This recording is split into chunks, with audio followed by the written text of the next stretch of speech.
Hey guys, MJ here. Welcome back then to the channel. I know it's been a while. I've just been enjoying playing the games, you know, like without being on camera, just enjoying the summer, exploring the potential as well of my brand new 5080. I've been enjoying playing Resident Evil, like going through all the Resident Evils offline. Yeah, it was pretty nice actually, because I only ever really done them once, just doing them once, do the playthrough once, seeing the story, never really like exploring the possibilities of like unlocking all the weapons or the costumes, all the different things. But I've been going back through and doing all that kind of stuff. But yeah, anyway, we're here for Gamescom. This is the Xbox one. I know there's actually another one that I might actually go into in this video as well. But yeah, we're waiting for it to start. Hopefully it's going to be good. These are the games that they're going to be showing in this one. So what I'm really looking forward to is like the extended gameplay. I think there's like especially like the extended gameplay of Fable. So yeah, we'll see what's up with Fable and Crazy Taxi. That that just needs a trailer really. Like that's gonna be cool to bring that back. That's like one of the old school ones. Gears of War. But now for me, guys, that one's really an oldie. But goldie. You know, it's a nice one, but yeah, I really don't know with that one, guys.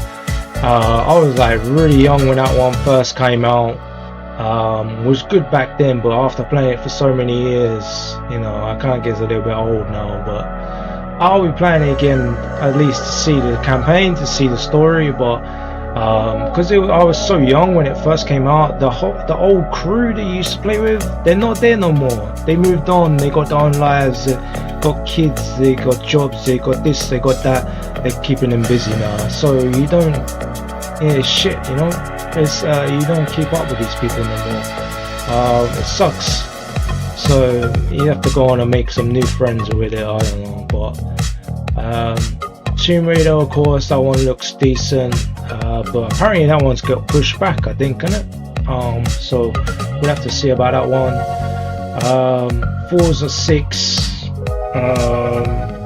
that's already out, so I mean, maybe they're just gonna add something to it, I guess. But yeah, that's pretty much what I'm looking at in this one, and then we'll move on, I think, to the actual proper Gamescom on the Game Awards channel. But yeah, we got 30 seconds, guys, for this one to start. So yeah, make sure you smash that like for me, subscribing if you're new, if you do end up enjoying this one. So yeah, I'm just gonna be reacting basically to this one. I will probably be fast forwarding through this because I think this has already been on. This isn't live. I think I might be able to even like fast forward to the better bits. So we'll see what's up. Let's go. Let's start out with a banging trailer. Come on, give me something good, get Xbox. Come on. There might be something they haven't actually mentioned in the thing. Hopefully that's what it is. Hopefully they put things that's not mentioned on the initial intro. It's known as Cathedral City, the metropolis on the Rhine, or simply Cologne. But for the next 4 days, a Brit like me would say Cologne is the epicenter of gaming, as hundreds of thousands of developers, publishers, artists and fans converge on this bustling German city for the biggest gaming event in the world. And of course, Xbox is at the center of it all, as me and my fellow Xbox cohorts catch up with some of the minds behind the games making headlines and wish lists. Plus, we've got some Xbox news coming up that you're not going to want to miss. So keep it here as we bring you wall-to-wall coverage of the must-play games, updates and fan-favourite franchise coming to a PC, handheld or Xbox console near you. Speaking of Xbox consoles... Oh yeah, they got a new one.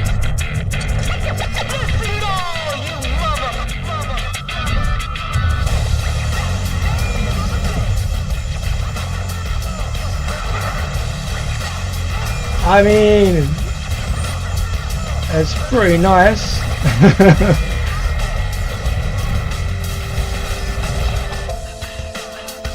Gears of War Yeah, fans this have been guy. eagerly anticipating Gears of War E-Day since it was announced in 2020. This guy's been on it for years. I was like, bro, they not got this guy anymore? They like fired him, they got rid of him.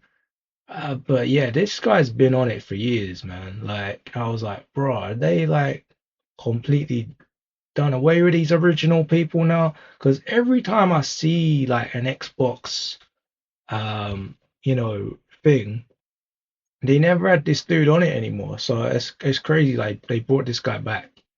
He's like one of the OGs. And here to chat a little bit about everything they've got going on at Gamescom this week from the Coalition, please welcome Studio Creative Director, Of Matt course he Searcy, does and Studio Art Gears of War, Director, right? Arian Hambeck. Guys, welcome. Thanks for coming and joining us. Thank you. Our pleasure. Now, you obviously So they had the whacked opening him night on live Gears last of night, War as had well. He's an got the best one, man. incredible story trailer. Can you tell us a little bit about that? Yeah, that story trailer, obviously, when we craft trailers, it's a bit of a love letter to the game, to the fans. And with that story trailer, we really wanted to show off some new elements from the campaign we haven't been able to share yet. Obviously, Vrak at the beginning, but also our story is about, the origin story of Dom and Marcus from Bravo Squad. But there's so many more characters in our story, and they all have character arcs as well. So we got to show a bunch of people that are there fighting alongside you in E-Day. Yeah. Now you mentioned Vrak, right? Can you tell us a little bit about him? Because he looks mean. Yeah, he definitely is. Yeah. So Vrak is a Locust commander, in the Locust army. If you look closely, you can see that he's got a lot of shit going on his face. He's missing an eye. He's got burns on his arm. So all that happened during the Lambent Wars. So he's seasoned. He has kind of a private army that follows him around called the Scorched Legion. Yep. So they're, into self-mutilation. This is where you find the really information. kind of nasty stuff that they do to themselves and to the citizens of Sarah. And I think overall, Vrak just represents, he's like the personification of the brutality and the actions that they do. They just want to kill everything they see, including the squad. Yeah, he, honestly, when he was just pouring that emulsion over people, I'm just there like, that's horrible. Yeah. But also, there's some of the weaponry and stuff that comes from that's that. actually That's kind of a cool so thing fun that to he done. use. Absolutely, yeah. That's like Game of Thrones, isn't it? Like where he's like pouring over like the emotion and stuff on people. Like that's like what they did in the Game of Thrones, isn't it? Let's see if I can get it back up again. He Many more characters in our story, and they all have character arcs as well.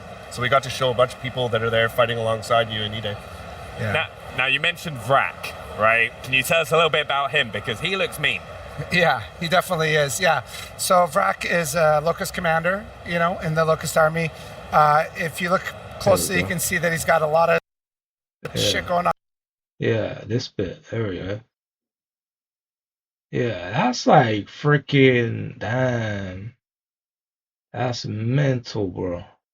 So that's like the Khal Drogo in it of like the locusts, like literally just pouring the freaking stuff over the guy. You want a crown? Here's your crown. Like damn. On his face, he's missing an eye. Yeah. He's got burns on his eye. Okay, speed up.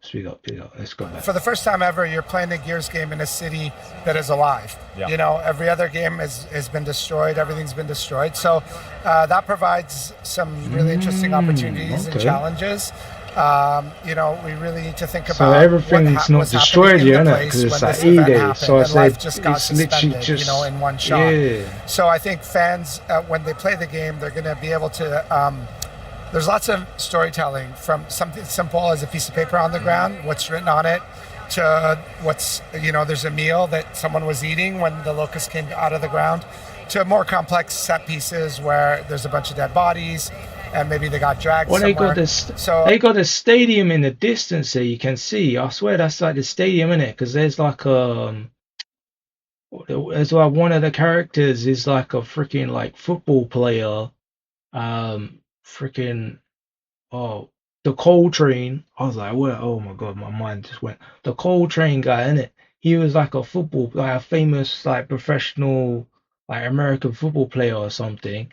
And yeah, so they got like the stadium there. You can see like right over the back.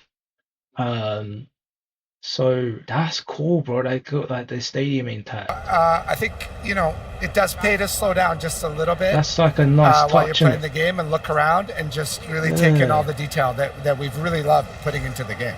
You can also see in shots like that where you get glimpses of this whole city, which we built. We built the whole city, which is really cool. And there's this battle going on everywhere, right? So you see helicopters go by, you crisscross with other squads, which is what's happening. Did you just see that reloading as well? Like they changed the reloading, like the active reload, because I got to play the beta, and my God, bro, like I'm so, as an old OG Gears player, right? You see the top right there, you got the gun. That's where it used to be, right? That's where you see the bullets and everything and how much you got left. So you're like constantly looking up there, and you're used to looking up there. So the active reload is like you push the reload button and then you got to push it again in the absolute sweet spot, like you just saw there. Like you had to get into that yellow section, but it was in the middle of the freaking camera, like literally in the middle. Happening in this mission, just this kind of vibe that there's always a battle sort of raging across the city. We're gonna see if he does it again, but I think also one of the things we do have to touch on, and you'll see this throughout the gameplay you're watching, it's like the destructible he's not going to reload it. It looks incredible. Yeah, there you go. There, sure. that. I mean, that. Did you see that there when you reloaded?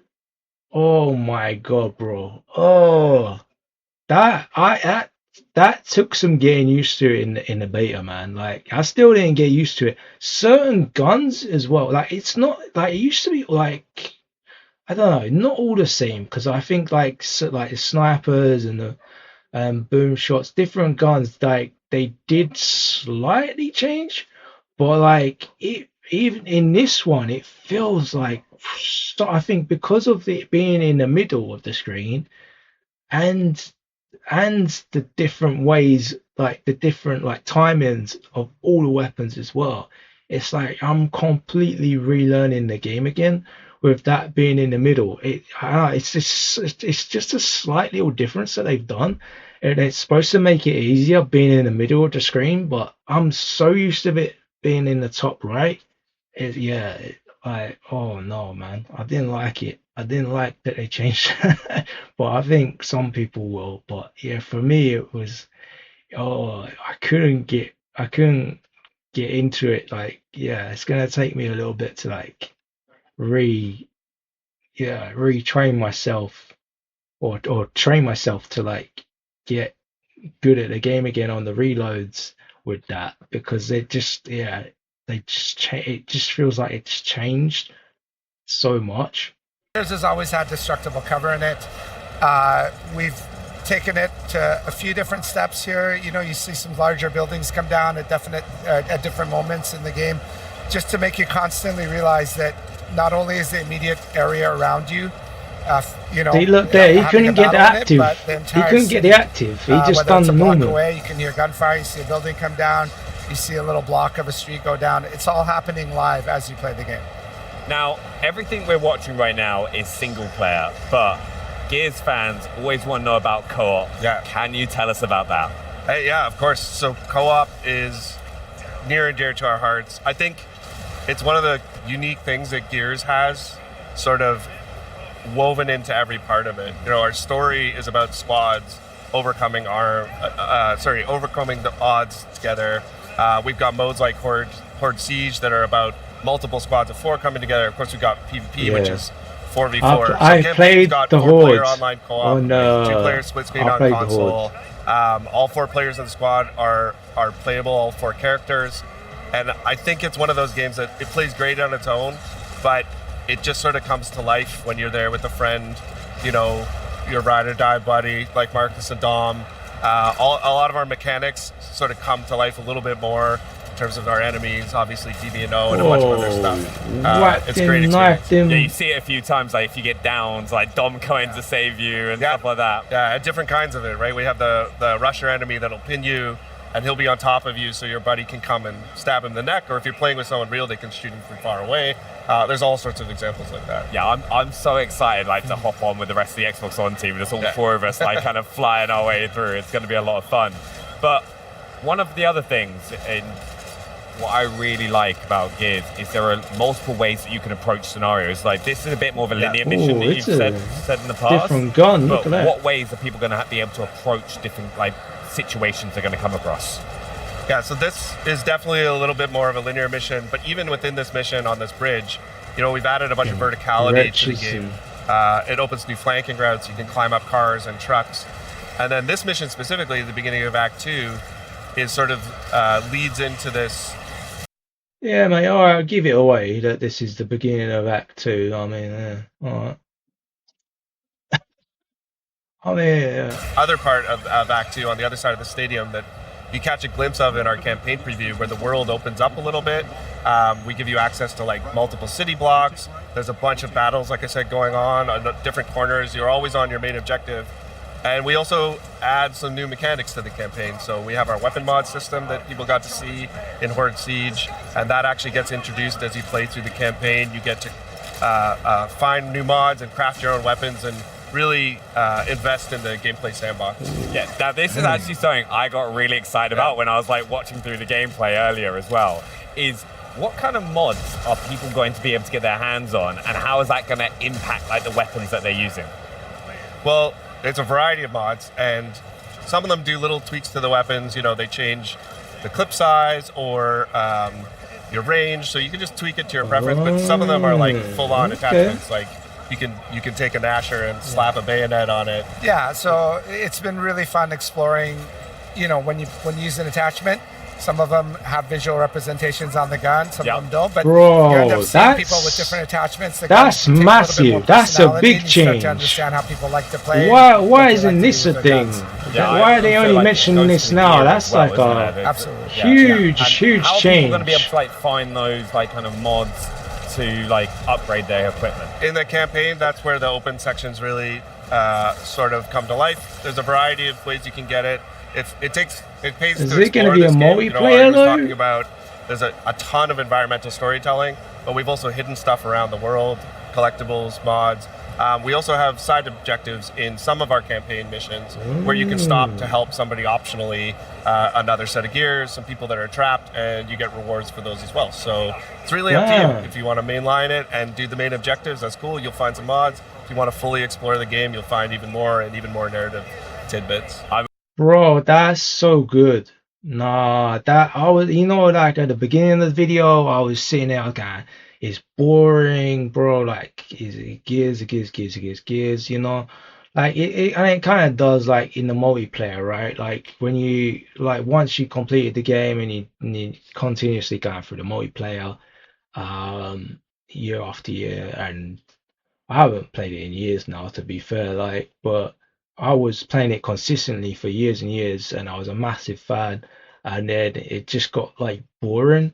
But I played the new Horde mode, and that was freaking awesome. And now they're talking about weapon mods and stuff. I don't know how I feel about that one. It kind of could be good in the campaign, but I don't know about actual. Yeah, I don't know about actually in multiplayer. It might actually be a good thing to just switch up the multiplayer and make it a little bit more interesting, because I think Call of Duty has that, where they got the weapon attachments and stuff, and if you guys are sports games now with freaking FIFA, FC, they put these little play styles on each of the freaking players now, that gives them that sort of specific thing. So it's kind of like that with the weapons now, what they've done, where they've freaking just but to unlock it, they've literally made it this extra thing in the story where you have to actually go around now, find that specific place to do it. So that's actually made the game the actual story probably a bit more replayable maybe as well. So if you maybe didn't go ahead and get it the first time on the first playthrough,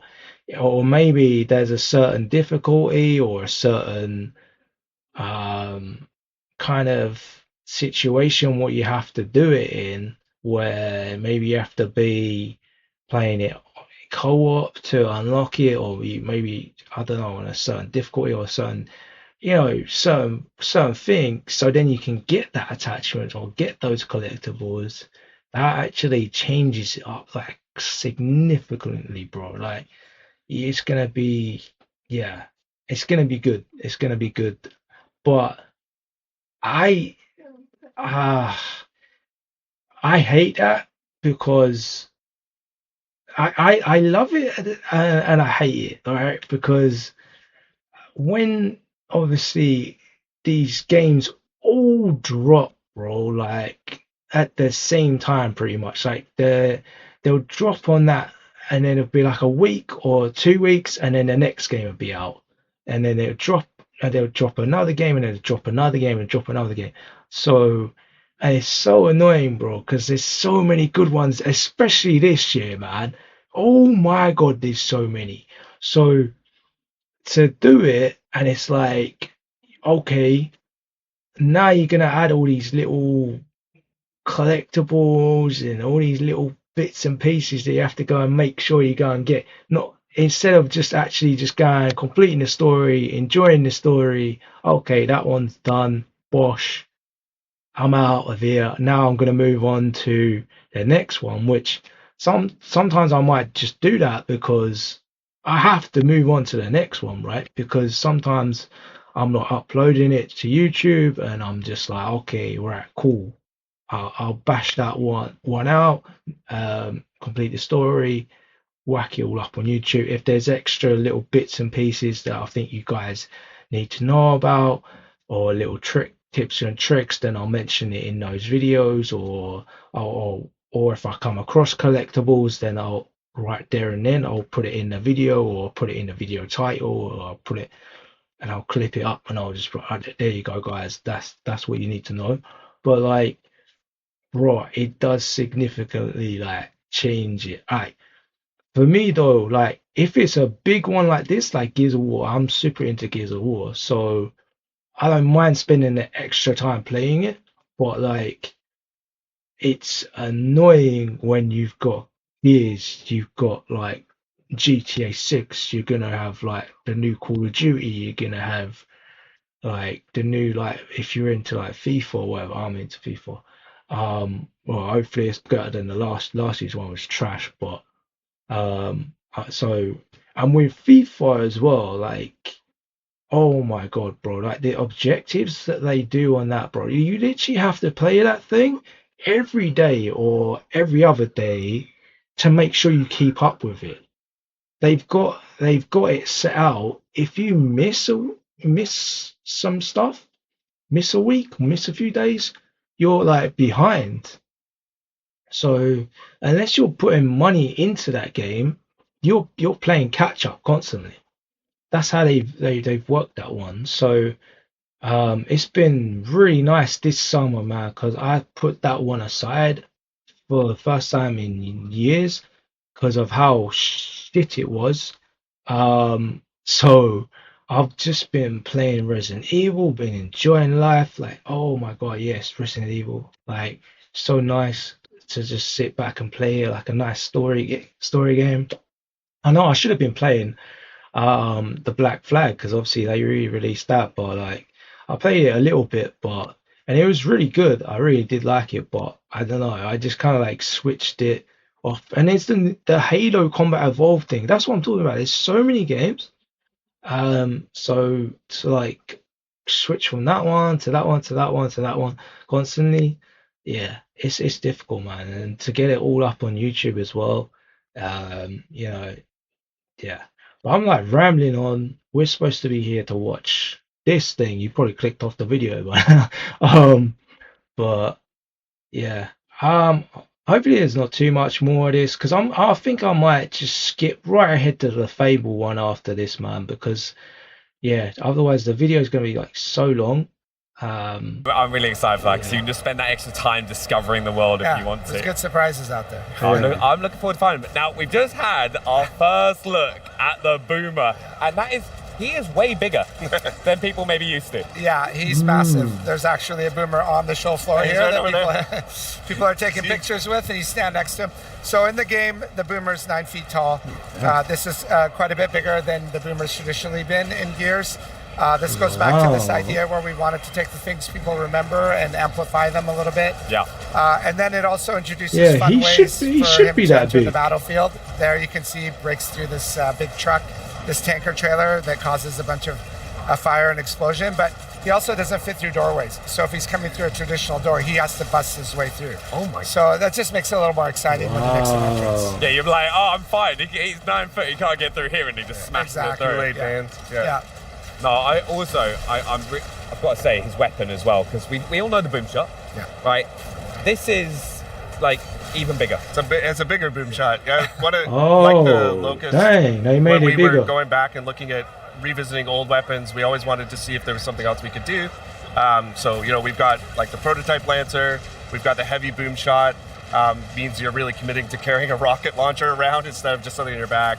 It's also opened up opportunities for us to add new weapons like the gut puncher, the cog grenade launcher. Yep. It's like a little more skill use than the boom shot. You could time where you're. Bro, you do not put your head up when you're that red. He must be playing on a lower difficulty level right there. Or super confident that he's gonna make those shots, man. Because he was so red then. If he got shot one more time, he's down. Grenades go. So everything kind of found a new place. And we got to make some cool variations of weapons people have seen before. I love the breach shot as well. I think that's like fan favorite. It's one of my favorite guns. It's such a super satisfying. And the active reload just popping up on screen there. I just wanted to go through a couple things because there's two features, right? One, it's in a different place than some fans may know, but also already said that. Appearing a little bit earlier. Yeah, we put the active reload down in the center screen. We found through our testing that, for a lot of people, pain in the arse, some returning fans, especially new fans, they just use it way more. If you're an old fan and you like it up and where it was. Yeah, no, bro. It's fucking like, oh my, I think he's just about to say if you're an old fan, you can actually put it back where it was. But, it is a pain.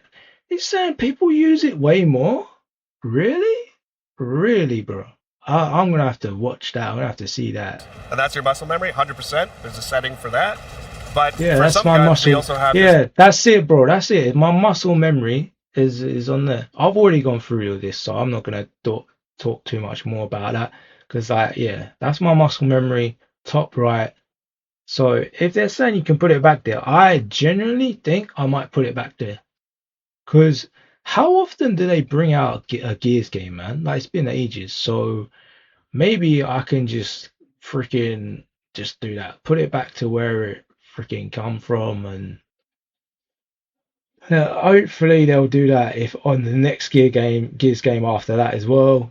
But yeah, if it comes to it, and we have to freaking completely relearn our muscles and having it in the center, I don't know. Maybe that's the way forward, the modern thing. But yeah. Per shell reload mechanic, like on the breach shot, the Nasher. It's really cool because you can still get your active if you go all the way and you wait for it. But if you need that extra shot to get out of a clutch situation, there's a wretch in your face, or in PvP a person right up on you, you can pop a load right into them as they come at you. Yeah, so it's just like a nice way you can kind of change based on the scenario you find yourself in. Yeah. And talking about scenarios you find yourself in, as we've been going through this level, you've kind of been walking into areas and there are like tons of kind of clues about things we may have missed or have happened in those areas before. Can you tell us a little bit about that? So one of the main things that we try to impart is the brutality of this day. Emergence Day, 2/3 of the planet gets wiped out in one night. So if you kind of pay attention to the corpses a little bit, you'll see little storytelling things. The blood trails sometimes give you a glimpse of what has happened, the pose they're in.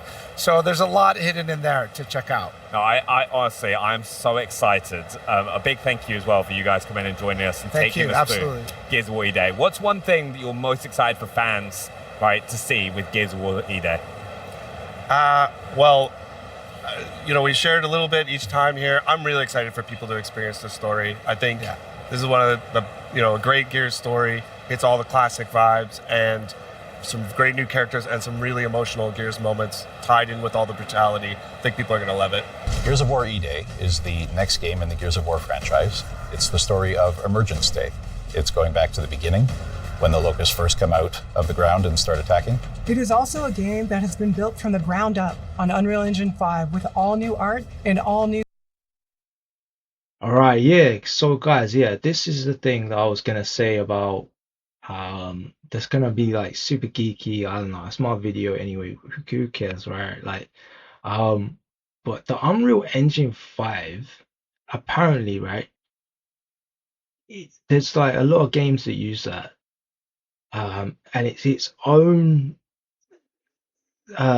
software, it's its own thing, that all these games companies that build a game on Unreal Engine 5 have to pay for using that, right? They like the Unreal Engine 5, they get that's how they get money. So that company that made that engine get money. But Capcom have made, because I've been playing Resident Evil, I think this is what it is recently, but Capcom have made their own engine so they don't have to pay Unreal Engine 5 for to make their game. They made their own game. So all the remakes of the Resident Evils that come out and all the ones after that, they made on their own engine. And all their little mistakes that they made in that one, they're just correcting it and building it up over these last past few years where they've been creating all these remakes. Oh, that didn't really work that well. Or we'll sort that out. Oh, we'll refine that. Or we'll sort that out. Then we'll make that a little bit better next time. And they have, and they just made it better and better and better each time. And it's literally, it's their own engine. So all the profits that they get from that game go straight to Capcom. Doesn't even go to the Unreal Engine 5. Whereas you look at like this Gears, it's an Xbox exclusive, so Xbox is gonna take a shit ton of the money. Then Unreal Engine 5, so they gotta have their percentage of it. So yeah, like it's super geeky and stuff, but like I think there was like this one lady actually explained it on TikTok as well. That used to work for like IGN. So she knows her shit, man. She's going through all these games and telling you these little snippets of information that you're like, whoa, oh my god, how the hell? Like, yeah, she's super into her games, man. She knows her stuff. But yeah, man, that's crazy. So systems to push let's visual get to fidelity this. to a level we've never achieved. Oh yeah, and of course, like the RTX thing is on ludicrous now.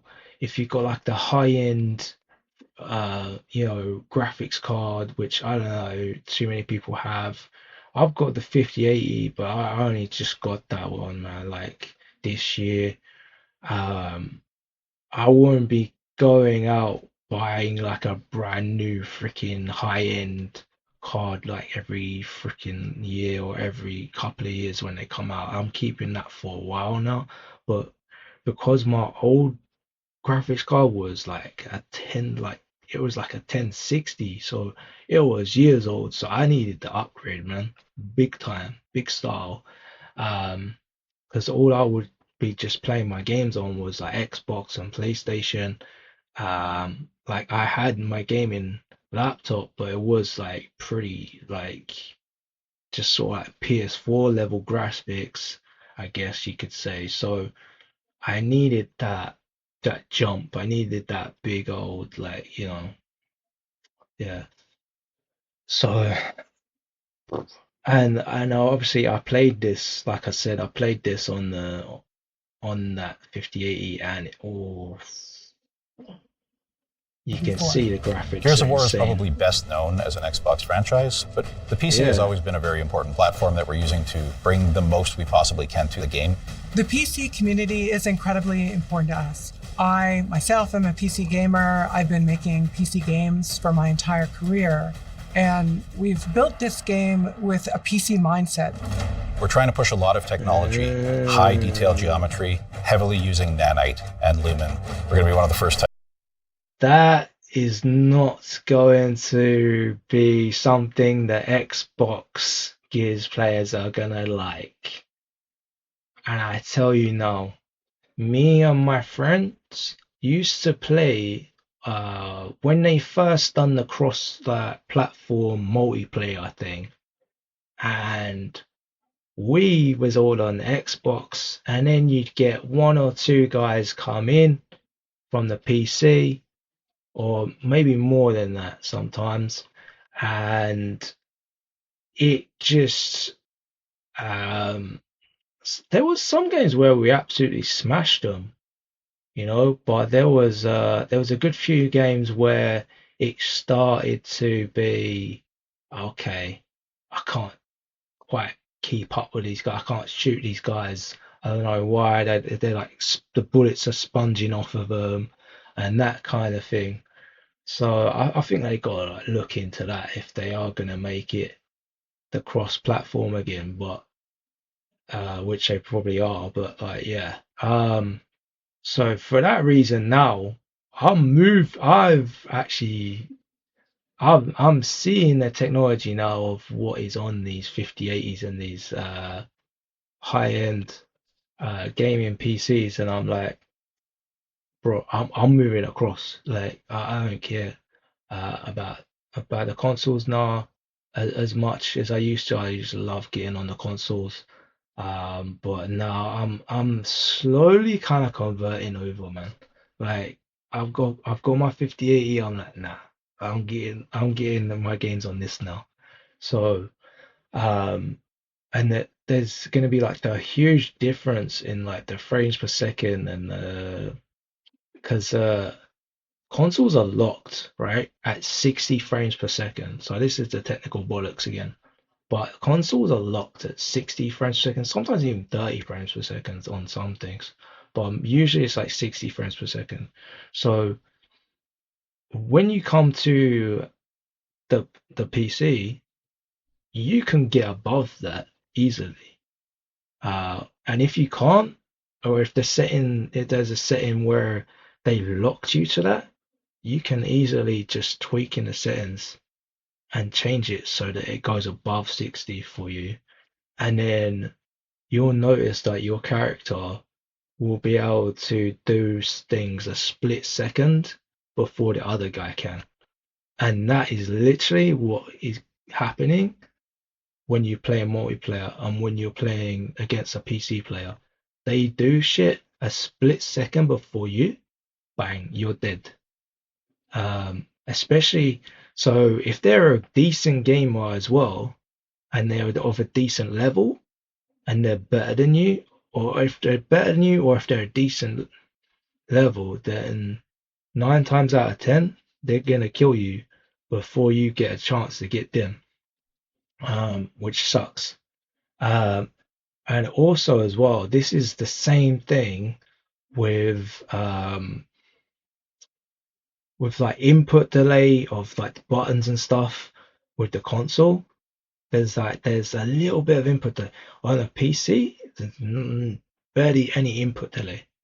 So with FIFA this year for me, bro, I'm moving to PC. I want to see how that works. But usually, again, I don't know what it is. I've been very like even better than Gears. I've smashed guys on FIFA that are PC players. I preferred PC players because I seem to do them way more easier than I would do the Xbox players for some reason. I would just, yeah. So whether there was maybe a delay for them on their end rather than me, I don't know.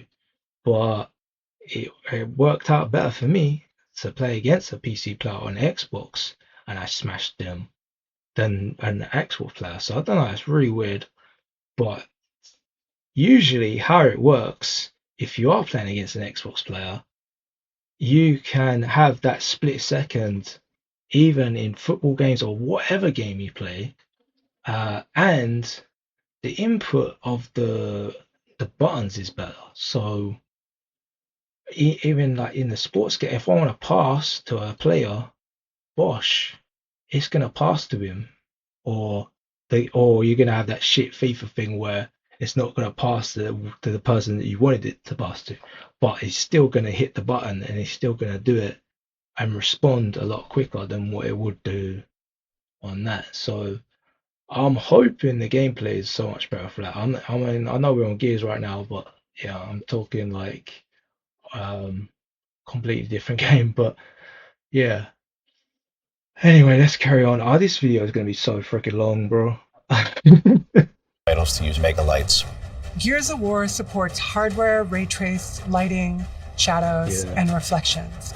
This shows up in so many different ways. This A is great like a example ludicrous thing is that they our got. pay and save. This is an environment that has TVs that have dynamic lighting coming off them and bouncing off the scene. There's a lot of dynamic elements to the game. I think one of my favorite things is the tickers, watching them run through the level. You have this little glowing creature casting dynamic shadows all over the world, casting real-time global illumination, but don't watch them too long, they'll blow up on you. It's really noticeable on the muzzle flashes on our guns as you get this burst of flashing light and all the shadows that get cast off it. And we can have dynamic lights that sort of flicker. You can build this sense of tension and use lighting as a tool for visual storytelling and gameplay that we haven't been able to do before. Real-time reflections is something that's very cool for us. We have some really cool elements in the game that are nice and shiny. As you shoot glass and see real-time ray-traced reflections and translucency, all of that is dynamic in real time, which of course you wouldn't have with traditional baked lighting techniques. Yeah. So that's literally them showing off like the ludicrous graphics on the high-end graphics. So of course you'll get a little bit of that if you want a little bit of a lower graphics card, but you need the high-end ones, man, to really see all of the details that they're telling you about, man. Like the real top. Yeah. You need to, yeah. It's crazy, isn't it? Like technology just keeps going up and up. But of course, there will be like you can obviously see a lot of this on the Xbox itself, but on PC, it's gonna be insanely better.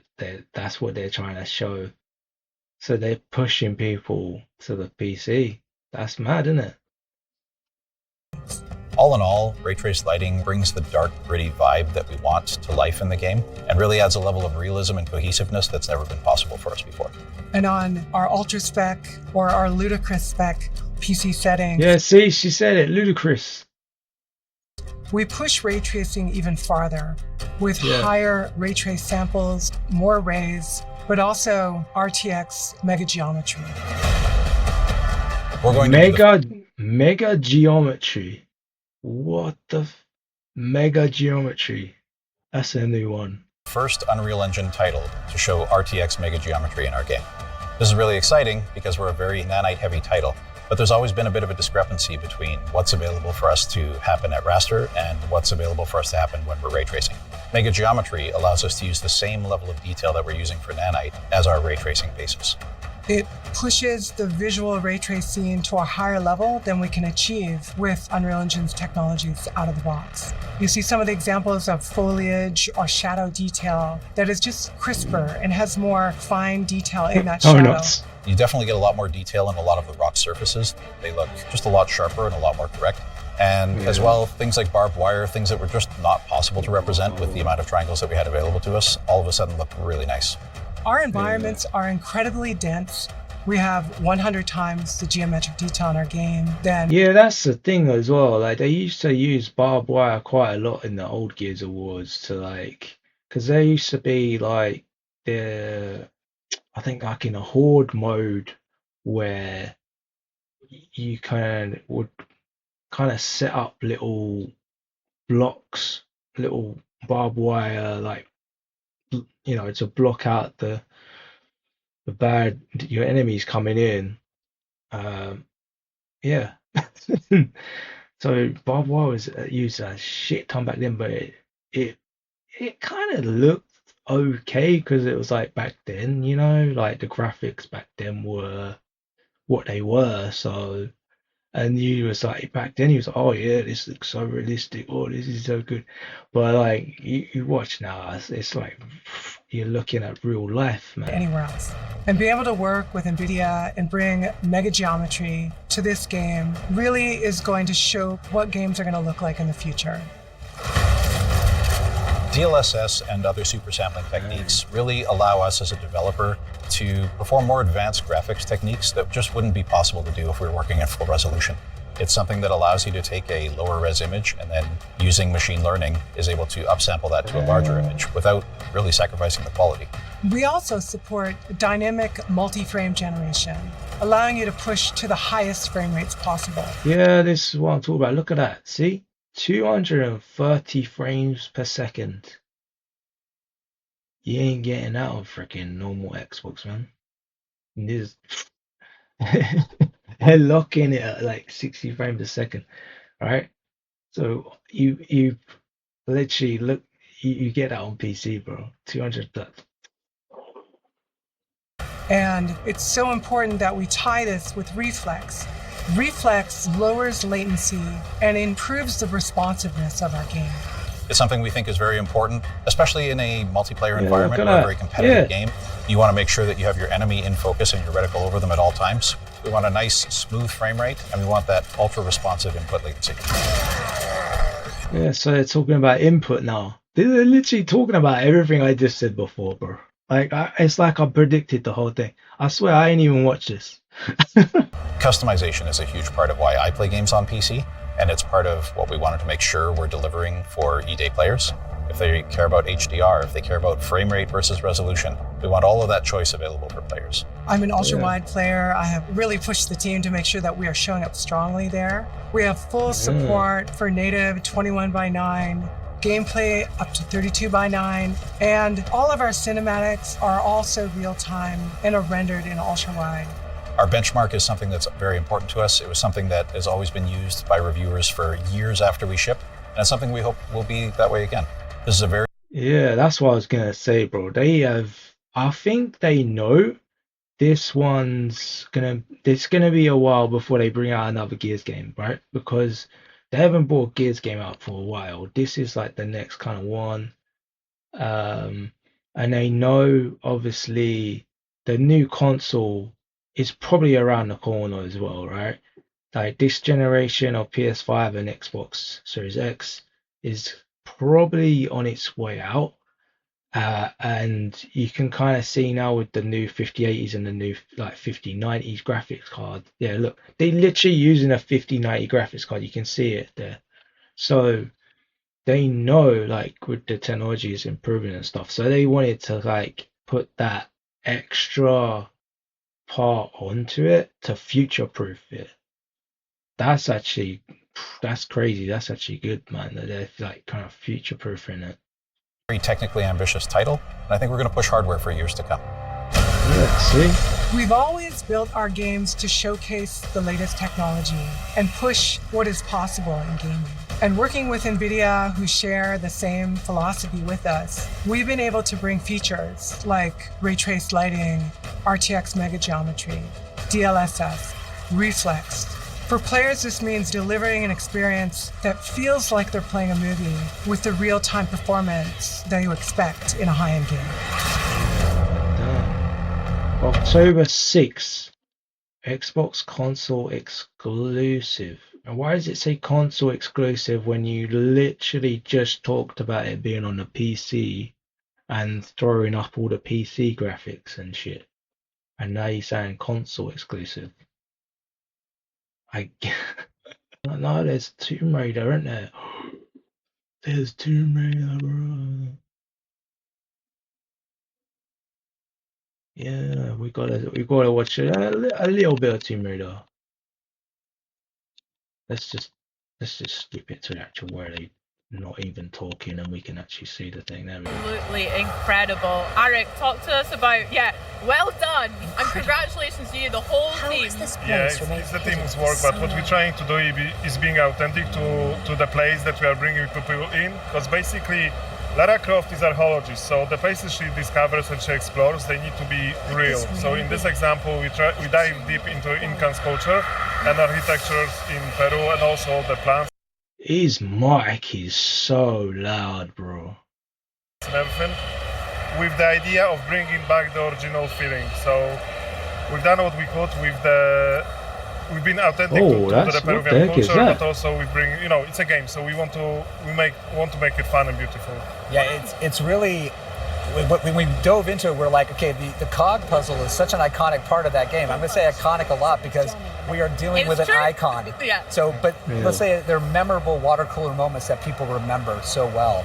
But in a modern gaming sense, like this is literally like the proper remake of Tomb Raider of like the old PlayStation one, right?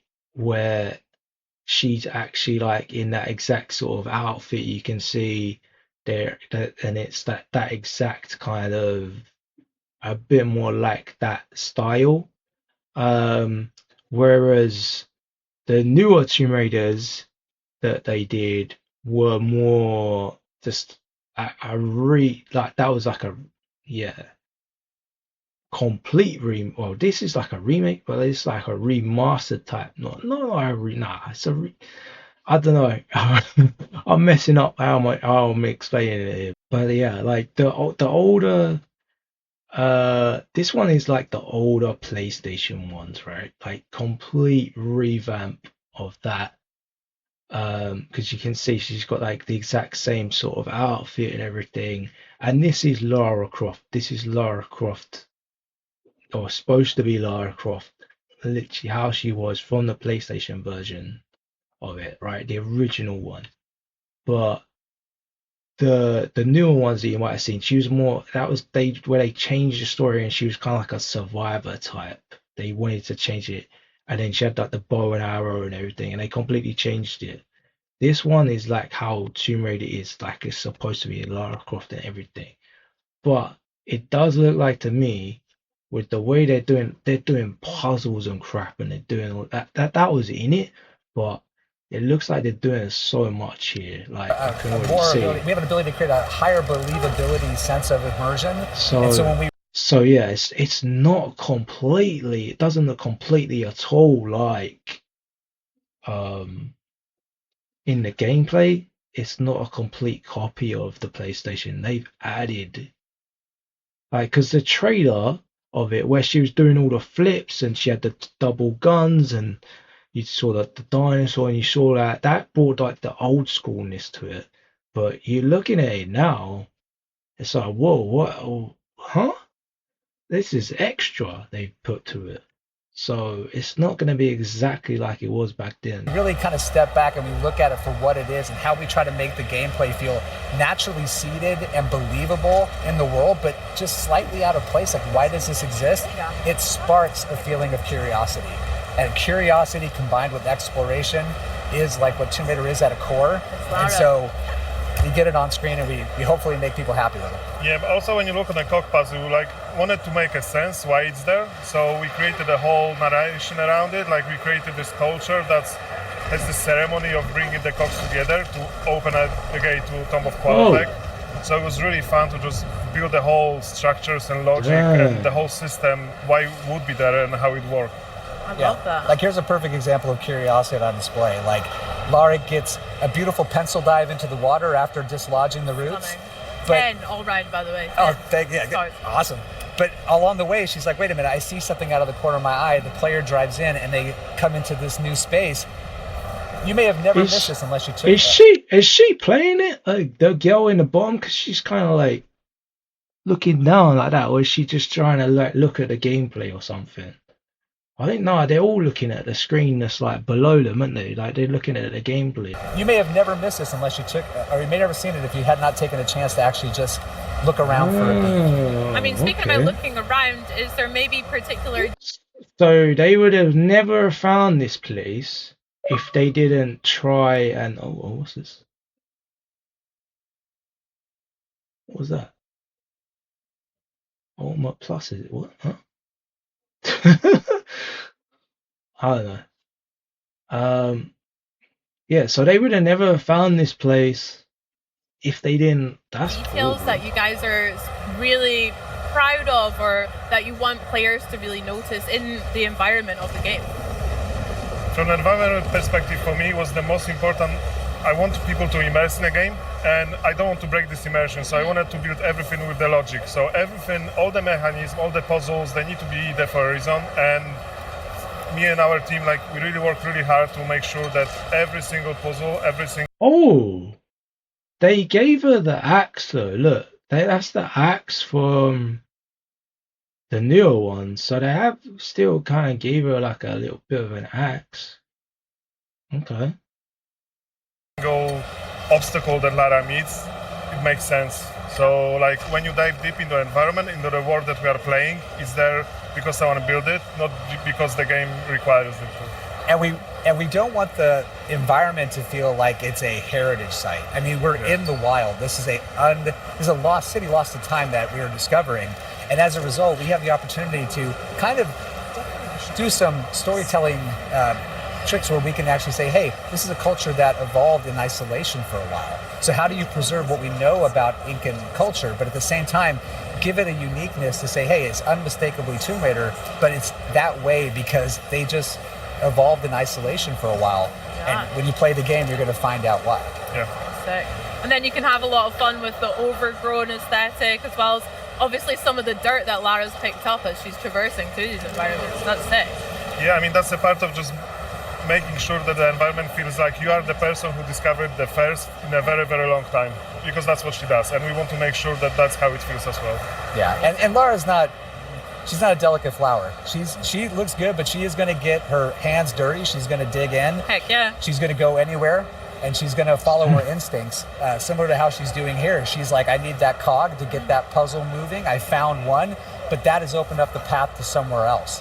So curiosity is driving her. You're going to be along, helping her find that way, and we get into beautiful traversal that makes sure that Lara's physical attribute, her abilities, her athleticism is on full display in these moments. She's at her peak, right? She's at her peak. Yep. Love that. Now, the puzzles, like you mentioned, they are such an iconic part of... Yeah, this is like Lara Croft at her freaking peak, innit? Like that's what they've done it like with like but it's not just like the costume, the guns, it's like all the different accessories they're gonna give her, I guess, or all the like how she's gonna solve the puzzles, how she's gonna be like, how she can climb, how she can move, how she can do like everything. So this isn't starting from like the bottom where she's like learning a trade. Like she knows her trade already, but it's just you basically that's got to solve the puzzle like when you're playing it. Of Tomb Raider for me as well, there's so many that I remember from Greece, Egypt, all of the levels. Can you go a little bit deeper about how you've evolved them for Legacy of Atlantis? Similar to what we talked about reimagining, it's about saying, hey, this puzzle as it existed, what was the original intent here? And if that intent is something that we are like, hey, that's a really strong guiding principle, how do we take that and make it the ultimate version of what it intends to be? Sometimes that means sticking very close to the formula. Sometimes it means deviating into another area, but we do so in a way that's very thoughtful and very precise, because we never want to make it feel like we're ignoring the history of this adventure that we're reimagining. We want it to feel like it's the re-debut of this game. And so adding new details like giving her gear items that allow her to extract more lore from the world, preserving like some of those classic that little scanner thing. That's a new thing. That's That's being weird. fluid and dynamic. We'll get into combat a little bit later, but these are all just Tomb Raider things at the core. Amazing. Yeah, but just going back to the scanner thing, like you can use a scanner if you are a fan and just want to, like Jeff said, dig deep into the lore. You can scan things and find out more, but you can also use the scanner as a clue to the puzzles. It gives you clues if you want to. If you don't want to, you can just play it your way. Yeah. Nice. And that's us trying to be sensitive to the players, because there are those that want to have this full breadth of systems, but we also have our hardcore players that are like, I want 2 pistols and no help. Yeah. And we're accommodating them as well. Yeah, I love that. Giving players way more choice and following their lead as well. That's so cool. It sounds like you guys have done a lot of research as well and really respected a lot of the environments that you're talking about in real life, as well as creating a more fantasy realm for Lara to explore. That sounds sick. I mean, the research is a massive part of what we've been doing, because the cultures that we've been working on recently is Incans, ancient Greece, Egypt, and we want to be respectful to those cultures and to the history that they had, and also for the players to feel like they are actually archaeologists, not just playing the game. So that's why we've done so much research. And when we decided to partner with the Hogs on this game, co-develop it together, we knew that they were also fans of the game. I think Maddie is actually one of the designers on the yeah. So like we've got a designer on the team who literally used to make Tomb Raider levels for fun. Yeah. And he's really well known in the community. So these are real fans that are making the game. Wow. But at the same time, we're also, we have a luxury of very talented developers who ask the right questions, who push in the right places to make sure we get really cool stuff that's fun to play on screen. And watching this whole process unfold over the last few years has just been a treat as a developer. I bet. That's so special. That's so cool. What we've seen here is Lara. So that's like the third cog that she needed for that puzzle that was all the way down at the bottom of the thing. So she had to yank it off of the thing, and then she's had to jump across, and she's had to still kick the damn thing off. And now she's gonna have to get that big old cog all the way back down to the bottom to solve the puzzle. That's crazy. In full action there. She's got a lot of swagger. Like I said, she's got steez looking. Can you talk to me a little bit about some of the innovations that Lara's movement can be experienced in Legacy of Atlantis, and how it'll feel for players to play as her? What we hope it feels familiar. We hope that you can pick up the sticks and you're like, wow, this is like putting on an old pair of shoes that are super comfortable. But at the same time, we've given her a couple of more tricks that she can use to help navigate the world, such as her grapple cuff that can give her some unique abilities to interact with objects, to use it to navigate. Those little touches are additive and are meant to enhance the experience while still preserving that original intent. Very cool. But that cog puzzle, I mean, Look at that. she basically It's knew she going needed to all find the it. way She used down. her instinct. She moved upwards through this beautiful little pocket city that was adjacent to this temple, discovered things about it along the way, got inside, found this beautiful water clock whose purpose is unknown. Yeah. She gets it, Look at her and go. look at this. There she is. That's Lara, baby. Yeah, that's why she's getting so excited. There she is. There's Lara, baby. Because that is the OG one where she swings around on the old PlayStation version. Oh my god. Lara never comes in through the front door, and she never Yes. leaves without style. Oh, that's sick. So yeah, we've got this beautiful landscape around us. The environment art is stunning. I know. I mean, Incredible. I mean, we try to. When you play in this game, like we want you to explore and just enjoy exploring the environment, apart of doing everything else. Like if you just want to walk around and want to figure out what was actually happening. Yeah, it seems like there's not much of a story to it. There probably is a story to it, but like it seems like you literally just go and explore on this one.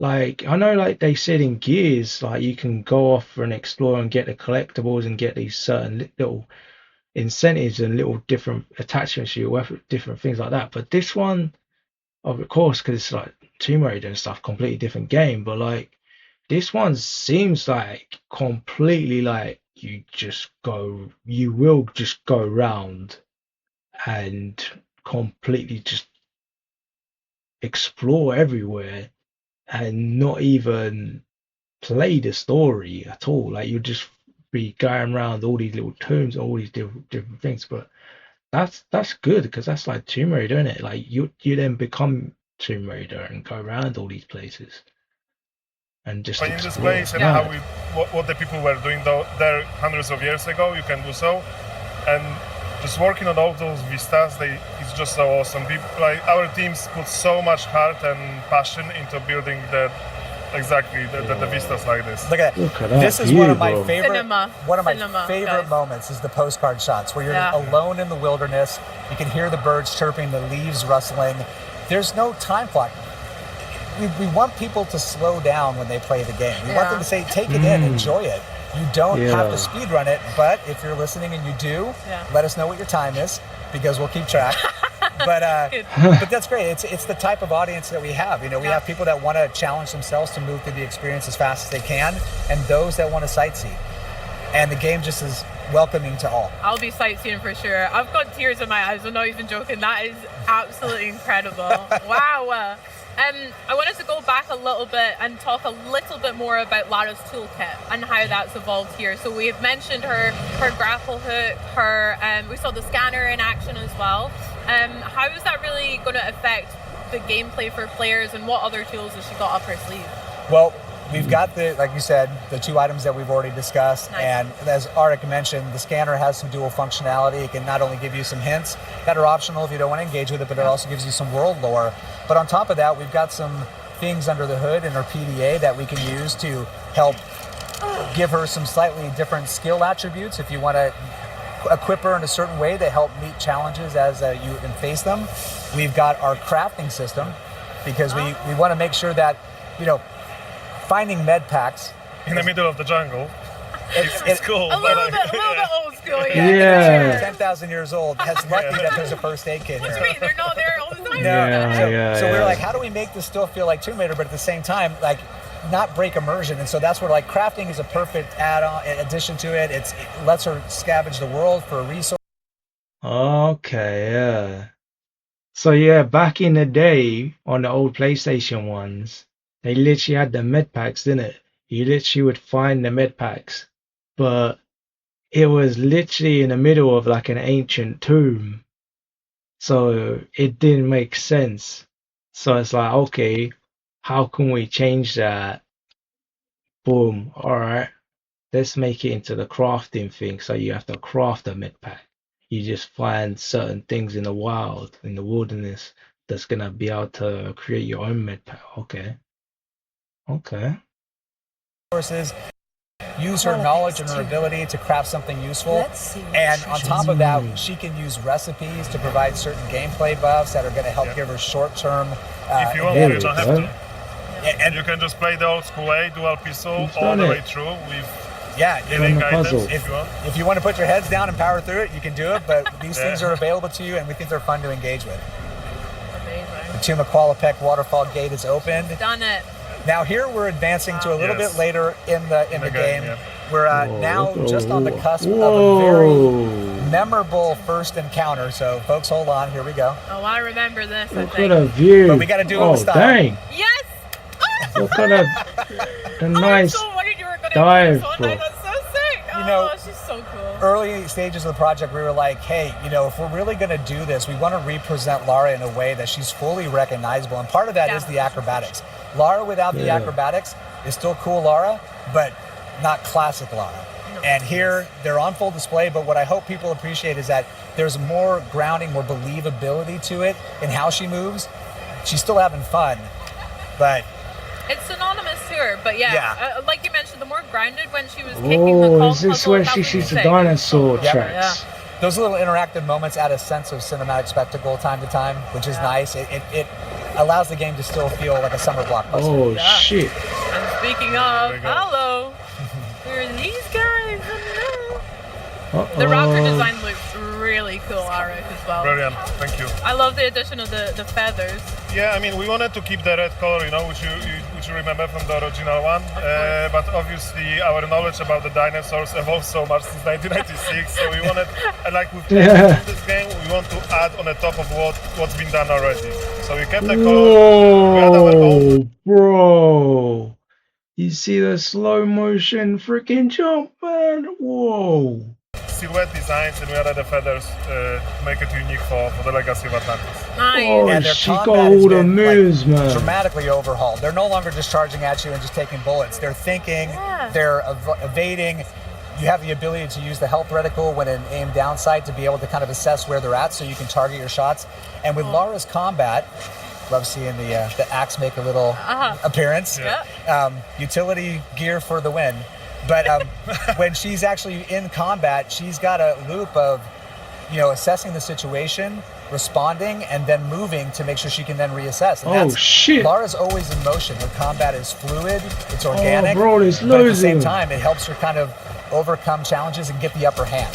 Bro, She needs to keep moving all the time. It's like a dance for them. Yeah. That's sick. And you can see a little blue dot on the top, which enables you to go into the focus mode, which slows down. Bro, what was that game years ago? Like, I can't remember. Like, it's like I've got Wu Chong. I can't even remember. Like, but it's like that where they got the guns, where they the double guns. Like, there was like this Asian guy, and he would do the double guns, like done like the Matrix, where he just time slowed down and stuff. It's like that, bro. That's so cool. Like, she's doing all that acrobatics, and she's going around. Oh, that looks sick, bro. That looks amazing. Bro, I'm glad we carried on and watched a little bit more. I was gonna like kick off of it there because I was getting a little bit bored. I like Tomb Raider, but like the puzzles, man, that's annoying, isn't it? But sometimes, but like, yeah, this, oh my god, that looks insane. That's the stuff that we should be watching. Oh my god, that looks crazy. And I was gonna say as well, I thought that was literally gonna be it. Like, that was just gonna be that little clip there, and you get the 3 dinosaurs at you. You take them out, you move on, that's it. But there's literally 3 more or 4 more, whatever, around the corner, and she's doing it again, bro. She's having to take them out. That's insane. Which is one of my favorite features in our game. For sure. Yeah, when that fills up, she can go into hyper focus, slow down time, and really pull off those precision shots. But if you're gonna do that, like, give her some style when she does it. Absolutely. Let those acrobatics shine. Hello. Oh, there's an even bigger one.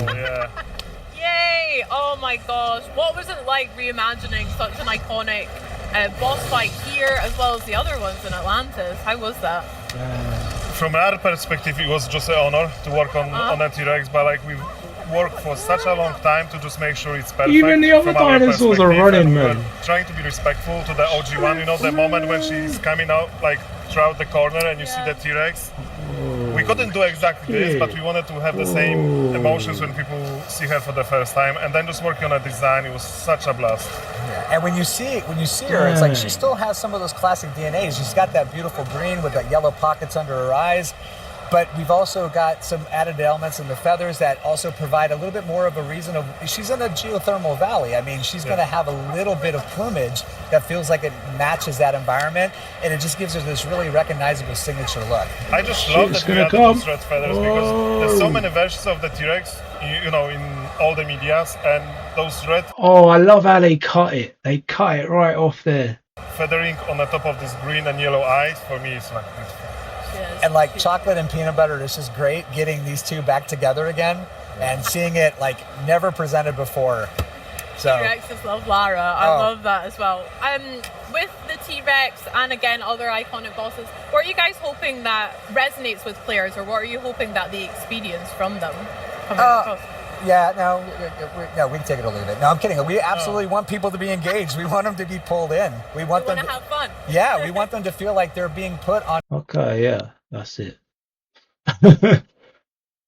No, that was so cool, man. Anyway, absolutely. Let's go through it. Sounds good. Now, set the scene for us. What go. Can we expect to see from the demo?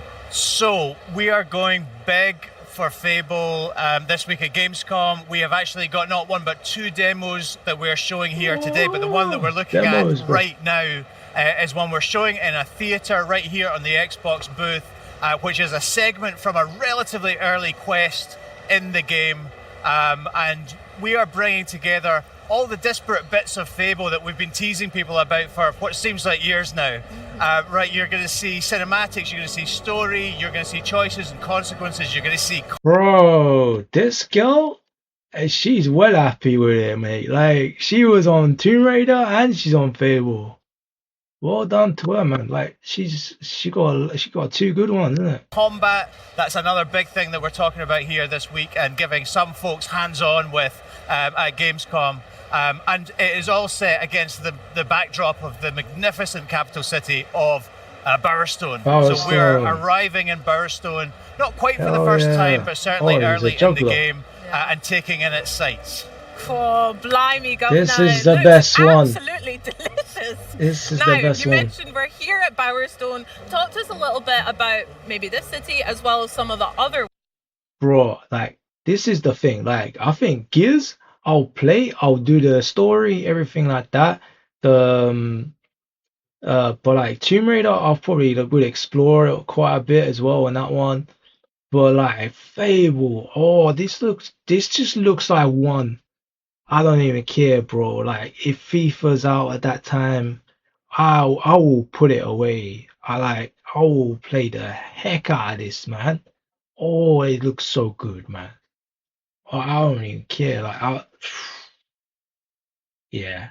I'm gonna be on this like all the time, man, when this comes out. This is gonna be insane. And how they'll play a role on how the villagers interact or how our character navigates through them. Absolutely. So Bowerstone, capital of Albion, biggest city in Albion. I think there are some 400 of those 1,000 handcrafted NPCs. Yeah, they've made it even bigger than the old ones, isn't it? Like, it's massive. 130 houses that you can buy. I think there's about 40 businesses you can buy as well. Oh my gosh. So tons and tons to see and do and purchase and get involved with. And obviously that living population is really the sort of beating heart of our game. It's like a Greek chorus that reflects the things you do back at you. And it's all about our reputation system. So the things you do build reputation, and these people will absolutely let you know what they think about the things you've done. Now, Philippa just there, mouthing off again. Classic. They are not backwards and coming forwards when it's about telling you what they think about the things you've done. They are very opinionated indeed. Wow. This guy is actually my husband. That's Elliot. Ah, so hello, Elliot. I have been to Bowerstone before, and we got married. This is where we live. This is a house.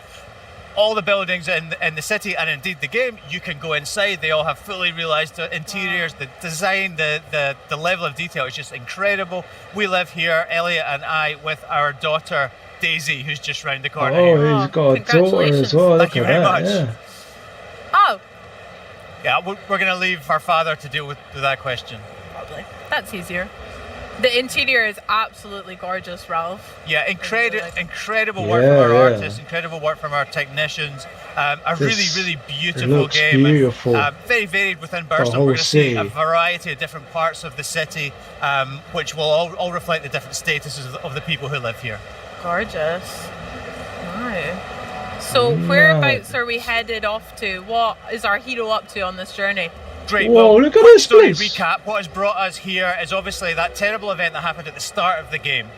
You'll remember from Dev Direct, I hope that your village was turned to stone, including your grandma. Very sad. You grew up, you have left the village, and you're now looking for the help of the legendary heroes of the Heroes Guild, because Grandma said that if you're ever in trouble, that's where you should go to get some help.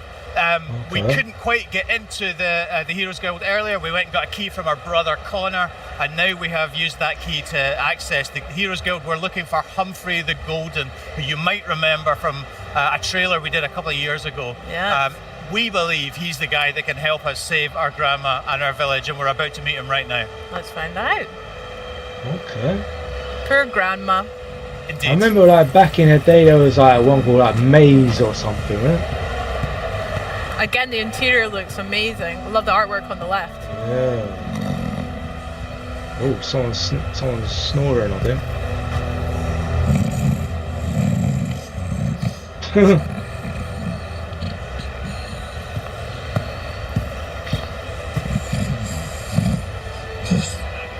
Wake up, mate. Mother?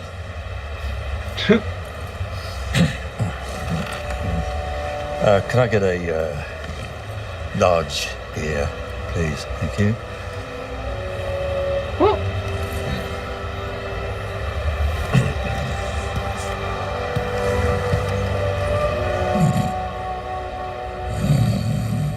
He's gone back to sleep. A large beer.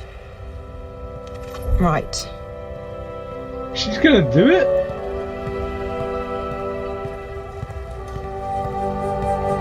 This will do.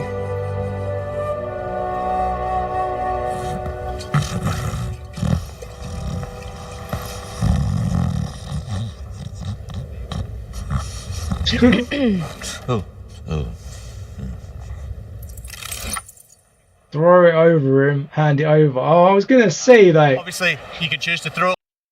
I was gonna say like that seemed a bit thing there, didn't it? Like there should have been an option there. I was gonna say like there should have been an option where it's like I'm not gonna get you a bit. What are you talking about, bro? I'm not here for that. Like, but yeah, you get to choose to throw it over him or hand it over. Him or just hand it over. We've been asking the crowd in the theatre what they think. Just generally throw it over him. Interesting. Yeah. I think that's what we go for here. Yeah. You took your bloody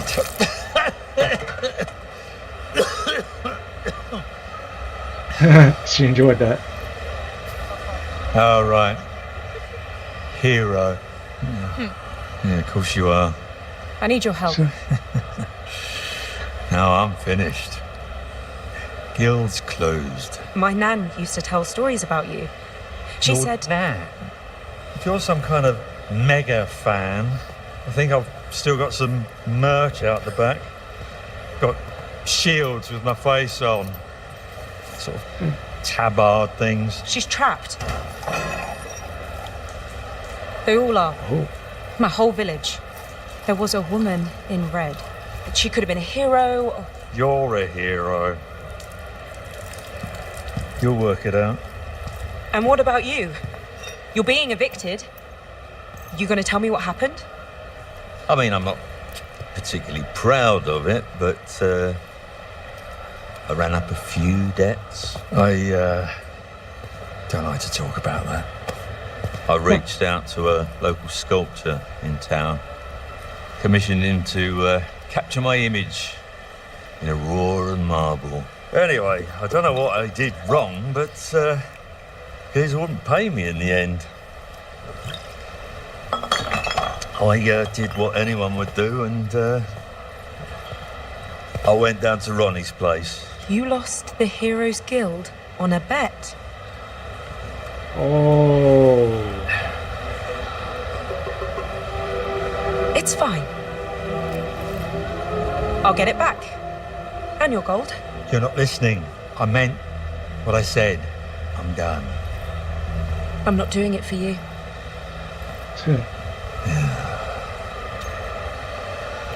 Well then, Humphrey. That's quite cool, man. Yeah, they say never meet your heroes, right? What a letdown. Yeah. So we saw a choice there. Obviously, that's not a massive choice in the scheme of things, but it does result in a reputation. Humphrey now thinks you're an arsehole. What can you do? It's fair. Yeah, you throw a beer. You will have millions of little choices like that, and they will scale up in importance and repercussions throughout the game, culminating right at the end of the game in some really earth-shattering permanent decisions you'll have to make, which will change the face of the world forever. Okay, wow. I don't know if I'm ready for those. I take a lot of time deciding if I want tea or coffee, so we'll find out about how I get on there. Going back a wee bit of the cutscene we've just seen and the trailer that you mentioned when we introduced Humphrey, where did this idea of the cutaways and the talking heads come from for the interviews within the gameplay? It's so interesting and gives us like a real insight into some of the more important characters. I'm really curious. It does. I think it's something that we haven't really seen in video games before. We're super familiar with it, I guess, from like TV. You know, The Office did it, and Parks and Recreation did it, and lots of great shows like that have done it. The interesting thing about this is it actually stems way back from our pre-production phase when we were trying to figure out how to go and shoot cinematics like that. You know, from directing our actors and doing the performance capture and the rendering that's required for hair and eyes and all that kind of good stuff. Really just to prove out that pipeline, we recorded two speeches by two of our actors, which they did to camera, really just because we wanted to study the face and see how it moved and all that kind of good stuff. And we really loved the effect it had, that sort of almost mock interview effect, and it does exactly what you observed there. It gives you an opportunity to see into the mind of the character. They can give some motivation in a much simpler, clearer way than they would in a dialogue normally. And we liked it so much, we asked the question, how can we get this into our game? And we do it in exactly that way, a sort of cutaway within a cinematic, and it just gives you a little more insight, a little more humour from the character. We hope folks will really enjoy it. Yeah, I certainly will as well, but that's so interesting how it came about, rather than being such a conscious decision from the start. You know, You'd be surprised how much a video game development works like that. Oh my gosh. A new hero. Mind if I take notes? Keep your nose out, mate. Slick Ronnie sent us. She wants old Golden Balls evicted, and we're happy to oblige. This doesn't need to get violent. This doesn't need to get violent. Whoa. Giving villains a chance to save themselves? So heroic. Wrong. Ronnie owns those deeds now. Legally, the guild's hers. So that means you're trespassing. Get somewhere safe! Oh no. So we weren't able to talk ourselves out there. Ralph, what are we seeing with the combat here? Yeah, absolutely. So this is what we call style weaving combat, right? And it's an evolution, I think, of the combat that people loved in the original Fable trilogy. It's about strength, skill, and will, which is about... That's literally what they did with the trailer, wasn't it? Or like the early gameplay releases that they done. They could go, oh, style weaving combat, style, and in that accent as well, that Scottish accent, like it's literally throughout the whole thing. Oh my god, but it's cool though. Weaving between ranged and melee and magical attacks. We hope really seamlessly, really simply, really fluidly to allow you to choose how you take on any given combat scenario. You know, so the player that we've recorded for this particular video, super skilled at this, knows all the moves, you know, but is also demonstrating just how easy it is to move from one style to another and dispatch the enemies. Absolutely. Love that little move with the dagger at the end. Very nice, wasn't it? Yeah. Yeah, that's cool. I'm the hero of Bry Hill. I don't know where that is, but I bet they're proud of having you as the hero. So, what are you doing here? Oh, right. I have Mr. Golden's script. It's the first step of my 3-step plan. Write the musical, get Mr. Golden to star in the musical, make Mr. Golden happy again. So this character, this adorable little child called Billy, Best of luck with that. we're describing her as a part-time playwright, full-time orphan. She lives at the orphanage, and she is trying to get Humphrey the Golden to star in a play about his life. The point of showing this quest is to show people exactly what it's going to be like to play a quest, but all our quests are super varied. In the quest after this one, you'll actually take part in that very same musical. So we'll meet Billy again. That's for another day, but something that people can look forward to when they play the game in February when we come out. What we're seeing right now, though, is a very quick glimpse at our skill tree. We're spending a skill point we earned from that last combat encounter on a new spell called Blades, which is great for crowd control, but I'm sure people will be freeze framing and screen capping that screen just to see what else might be contained within. Yeah, can you give me some tips maybe about how I should build my hero or what? Yeah, I was actually gonna stop there, but and pause that as well and have a little look. But yeah, combustion.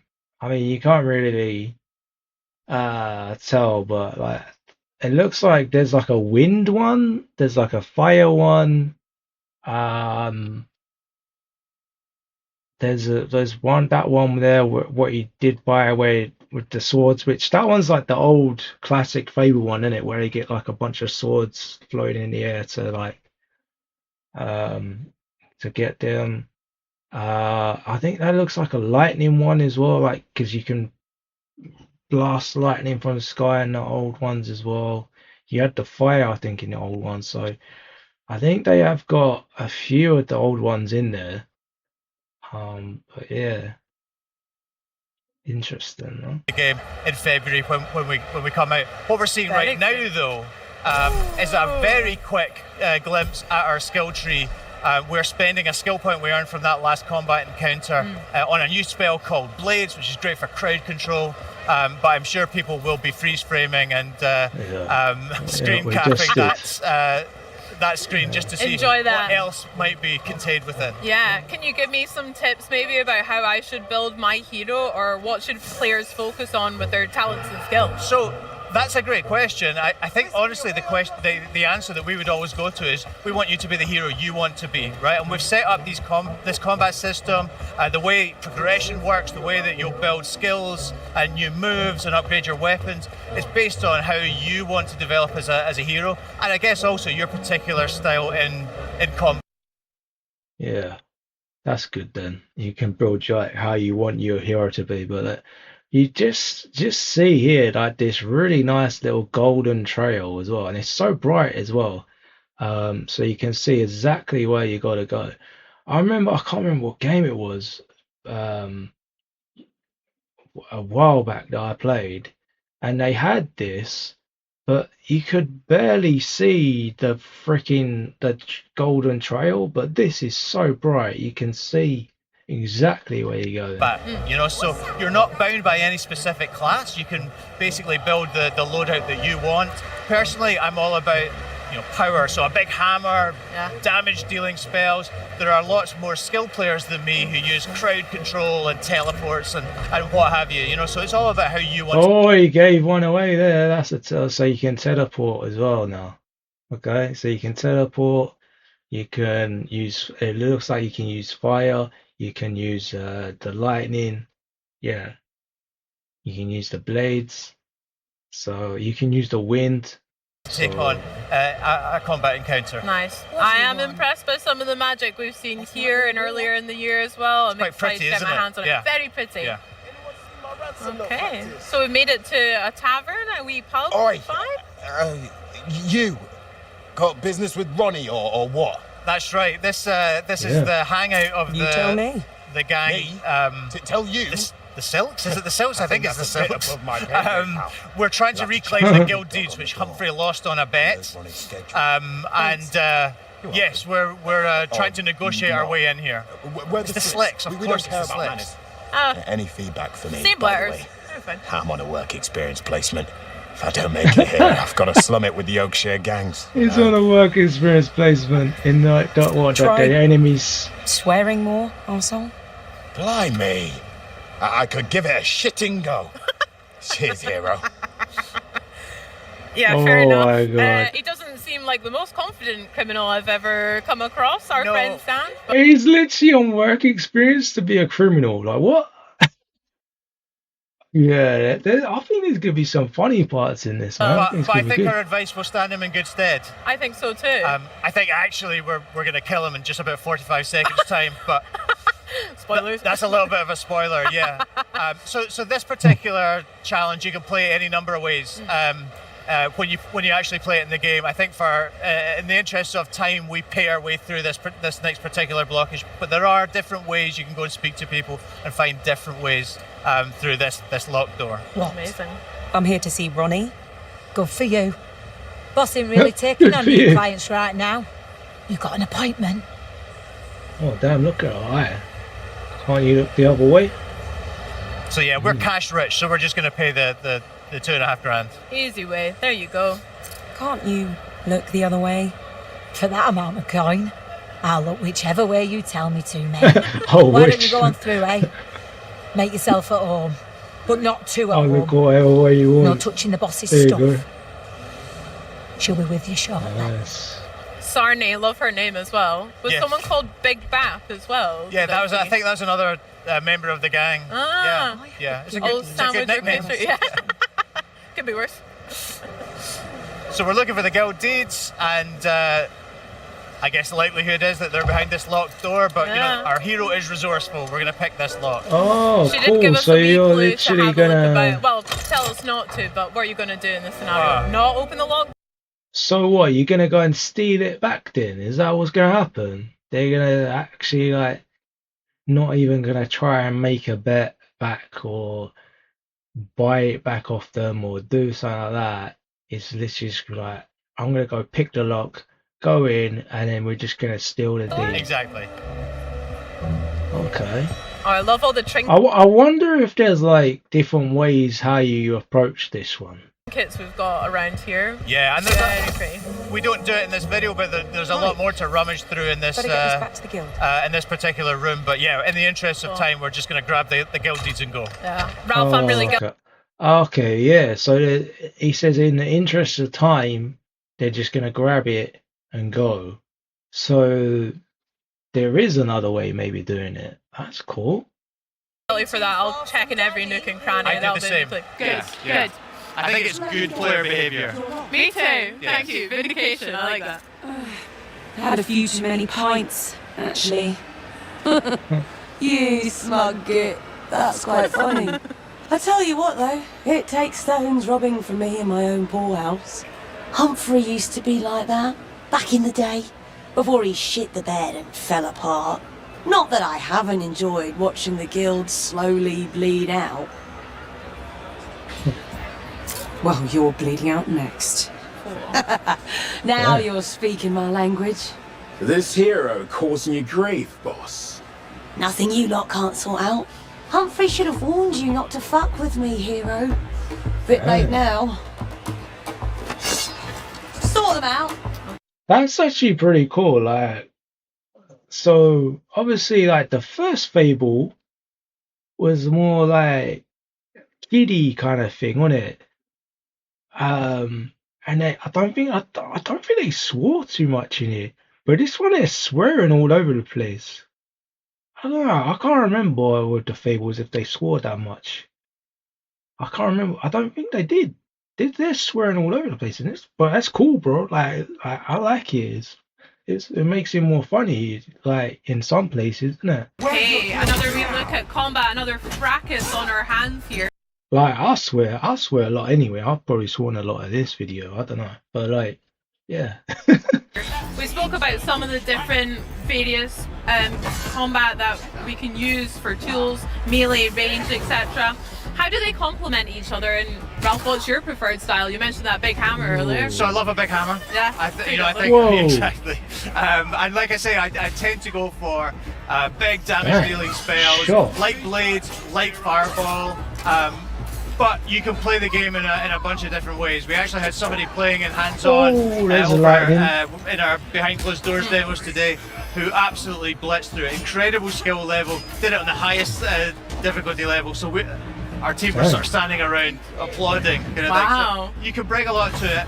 I think one of the things we're trying to show this week with the demos we're doing is that you can come to this with whatever skill level you have, and the game will meet you at it. We have a bunch of different difficulty levels, and also a range of enemies that will challenge you in different ways. Yeah, that sounds class. Speaking of a range of different enemies, we've got quite a large gentleman here with maybe a massive. different level of threat than our heroes face. What are we seeing? Yeah, he's a big lad, isn't he? I wouldn't go as far as to say he's like a mini boss or anything like that. He's just a particularly large human enemy, of which we have a bunch. We absolutely do have what we class as mini bosses, really large enemies that are going to give you even more of a challenge than this guy. And then we have proper boss fights as well, as you can imagine, against Isabel, who we met in June in our showcase trailer, and who knows, perhaps against someone else as well. But yeah, this dude is just a really, really large guy with an axe, and as you can see, takes a bit of wearing down, but is ultimately no match for our hero. It takes a while to knock down, doesn't it? Absolutely sparked. Oh, shame about that beautiful mustache. Indeed. Oh well. Is that Big Bap? He should be called Big Bap. I wonder if it was Big Bap, actually. We didn't see Sanj there. Hopefully he got away. Maybe ran away from the criminal afterlife. Well, this looks Absolutely stunning. I know I won't be alone in saying that, Ralph, so congrats to you, the team at Playground, everything for Fable. I can't wait to actually get my hands and play. Yeah, But exactly, if there's bro. anything you'd like to share with the folks at home, what are you hoping that they take away from this? Well, look, I mean, people have been saying to us for ages when we put out a bunch of trailers for this game over the years. People have been saying to us, show us the gameplay, show us the gameplay. That's exactly what we've been doing this year. In June, we showed 30 minutes of our life simulations. Here, we're showing what it's really like to play a game and a quest in our game. This is a genuine quest from our game. And it combines all those things, right? There's conversations, there's choices, there's moral dilemmas, there's freedom, there's combat, there's humor, there's cinematics, there's people from Peep Show. So it's kind of got everything. We're getting a really great reaction from folks in the theatre at Gamescom this week. I hope many more will continue queuing for it tomorrow. And we're just hoping folks at home enjoyed this sneak peek at the game that we're building. I hope you did too. I'll be first in queue tomorrow. Ralph, thank you so much for sharing, and thank you for joining us as well. This has been lovely. Not at all. Thank you. Well, guys, we've had such a great first day here at Gamescom. I hope you. All right, there we go. That was that. I do kind of want to go back though and watch like all the trailers as well, because we've been watching the gameplay. That's awesome. But I kind of want to do reactions to the actual trailers. Like I feel like we missed a whole like bunch of trailers before we even went to this one.